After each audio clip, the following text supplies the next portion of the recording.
Sa ibang balita para kay House Speaker Feliciano Belmonte, wala siyang kinakampihan sa mga mambabatas na sangkot sa pork barrel fund scam. Ito'y dahil naniniwala sa Belmonte na hindi naman masasabing walang kasalanan ang lahat ng kongresista na nasasangkot sa PDAP scam.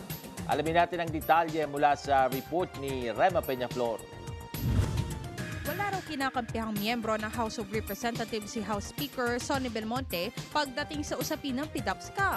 Ayon sa mambabatas, hindi niya masasabing walang kasalanan ang lahat ng mga kongresista dahil meron din daw ilan sa mga ito na may mga proyekto sa mga lugar na hindi naman dapat sila kabilang. Kahit na walang saro sa nasabing proyekto ang mga mambabatas, posible rin daw na nakapaglabas ng pera ang ilan sa kanila. Ano ang gusto ko sabihin? Na everybody here is clean? Siyempre, hindi mo naman alam yun. Most of them are understandably very unhappy with it. And but still, it is still a private thing, no? And they can take collective or individual actions to defend themselves. Wala na ako ron. Maaari din daw may pagkakataon na tanging agent lang ang nakakausap ng NGO na dawit at hindi direktang nakakausap ng mismong mambabatas ang mga ito. Paliwanag ni House Speaker Belmonte, makulong man ng isang mambabatas, mananatili pa rin ito miyembro ng House of Representatives.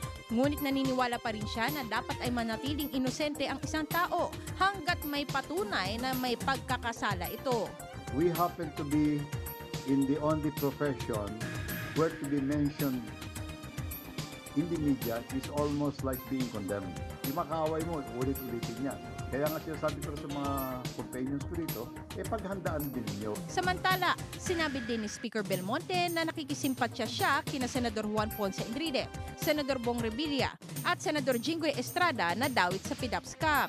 Ayaw niyang bigyan ng kulay ang totoong pakay ni Senador Revilla sa pagbibigay nito ng privilege speech kahapon.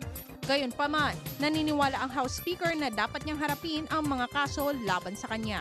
If he got any sympathy, he got one from me because I sympathize with all three of them. Kaya lang, we just have to face the situation. Ito po ang inyong kaibigan, Rema Peñaflor para sa Newseye.